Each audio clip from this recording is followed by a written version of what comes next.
नमस्ते. Kitchen story Marathi recipe सगळ्यांचं परत एकदा मनापासून स्वागत आहे. तर आज बनवणार आहे छान असा खमण आणि कुरकुरीत आपण चिवडा बनवणार आहे. तेही पोह्याचा आणि आपल्या जी लाह्या असतात भेळच्या त्या लाह्याचा आपण बनवणार आहे. तर इकडे बघू शकता लाह्या मी छान अशा चाळून घेतलेल्या आहेत.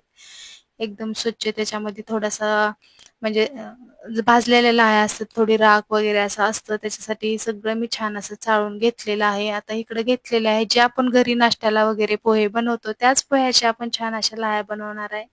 तर ते पण मी छान असे बारीक चाळणीने चाळून घेतलेलं आहे. त्यात पण काय घाण वगैरे असते ते स्वच्छ करून घेतलेले आहेत. तर इकडे बघू शकता तुम्ही. आणि छान असा हिरवा ताजा कढीपत्ता आणलेला आहे. कढीपत्ता असला ना की आपल्या चिवड्याची चव एकदम मस्त आणि छान लागते. त्यासाठी बघू शकता ताजा हिरवागार असा ही कढीपत्ता मी गावरान घेतलेला आहे. आणि इकडं आपलं तेल सुद्धा मी गरम करायला ठेवलेलं आहे.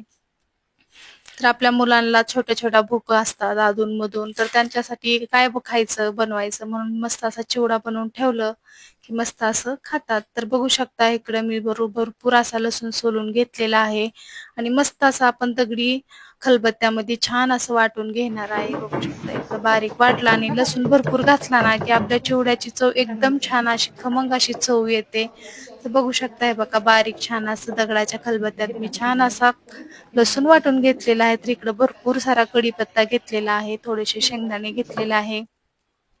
तर तेल सुद्धा आपलं छान असं गरम झालेलंच आहे. तर आता आपण ही पोहे छान कुरकुरीत बघू शकता. आपण जी पोहे बनवतो नाश्त्याला वगैरे त्याचे पोहे इतके छान होतात कुरकुरीत. तुम्ही सुद्धा नक्की एकदा बनवून बघा असा चिवडा. एकदम छान लागतो आणि तेल सुद्धा आपल्या पोह्यामध्ये राहत नाही. एकदम छान असे कोरडे होतात ही. बघू शकता हे बघा टाकलं की छान असे जसं मोगऱ्याच्या फुलासारखे हे पांढरे शुभ्र असंही पोहे आपले फुलले जातात. आणि जास्त करपावायचे नाहीये. टाकलं की लगेच आपल्याला थोडे-थोडे टाकून ही पोहे आपल्याला छान तळून घ्यायचे आहेत. आणि एका चाळणीमध्ये आपल्याला ही थोडंसं तेल ही करायला ठेवून द्यायचं आहे. तर बघू शकता हे बघा किती छान मस्त असे ही कुरकुरीत पोहे माझ्या आता तळून झालेले आहेत. दुसरा सुद्धा ही मी चाळणी तळून काढलेली आहे. तर बघू शकता मस्त कुरकुरीत पोहे झालेले आहेत. तर आपण आता पोहे तर तळून झालेलेच आहेत आपले. तर आपण आता ह्याच्यामध्येच गरम-गरम पोहे आहेत तोपर्यंत आपल्याला लाल तिखट हे बघा 1 चमचा मी लाल तिखट टाकलेलं आहे. तर छान असं गरम पोह्यामध्ये आणि जी तेल असतं त्याला छान असं लागलं जातं मीठ आणि हळद. हळद 1 चमचा टाकलेली आहे मी. 1 चमचा मीठ टाकलेलं आहे. छान असं आपण ह्या पोह्याला लावून घेणार आहे मिरची, हळद आणि मीठ. कारण कसं होतं गार झालं ना हे लागत नाही. पण गरम मध्ये लावलं ना प्रत्येक पोह्याला छान असं मीठ आणि तिखट आपलं लागतं. तर हे बघा मिक्स करून घेतलेलंच आहे मी इकडं. आणि तुम्ही असा ह्याचा जरी चिवडा बनवला तरी छान खायला लागतो. ह्याच्यामध्ये शेंगदाणे वगैरे आपल्याला टाकायचे आहेत. तर त्याच तळलेल्या पोह्याच्या तेल होतं थोडंसं राहिलेलं त्यातच आता मी छान असे खरपूस शेंगदाणे भाजून तळून घेणार आहे.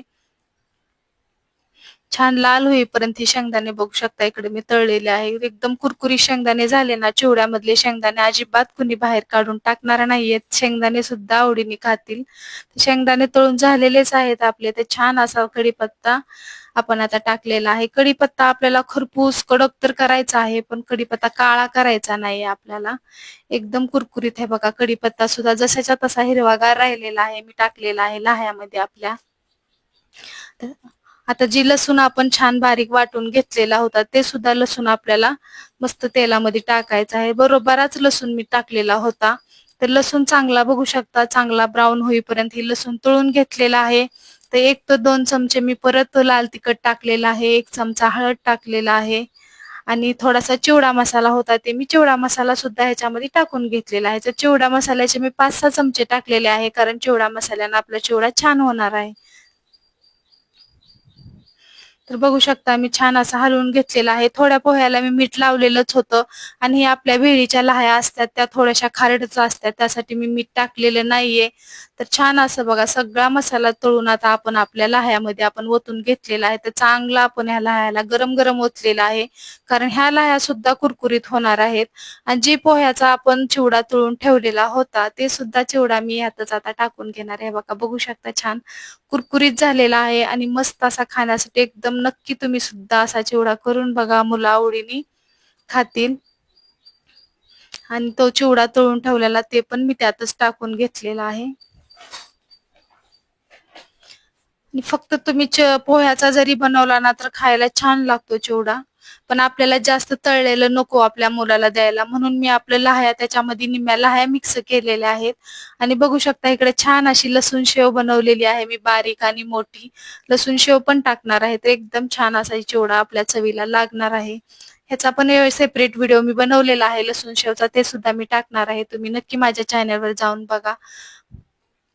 हे बघा, ही बारीक शेव आहे एकदम, आपण जी बाहेरून आणतो ती शेव मी लसूण वगैरे टाकून ही घरच्या घरी मी छान अशी कुरकुरीत लसूण शेव बनवलेली आहे. तर लसूण शेव बनवायला ते पण मी टाकून घेतलेलं आहे सगळं. तर सगळं आपल्याला छान मिक्स करायचं आहे. बघू शकता कलर सुद्धा आपल्या चिवड्याचा एकदम छान आलेला आहे. आता किती पण दिवस ही तुम्ही डब्यात भरून ठेवा आणि मुलं जेव्हा तुम्हाला तुमच्या मुलांना थोडीशी भूक लागली तर ते काढून खाऊ शकतात. तर बघू शकता किती छान मस्त असा हे चिवडा झालेला आहे. मग तुम्हाला आजचा व्हिडिओ माझा कसा वाटला नक्की कमेंट करा आणि आवडला असेल तर एक लाईक करा. माझ्या चॅनलवर तुम्ही नवीन असाल चॅनल सबस्क्राईब करा.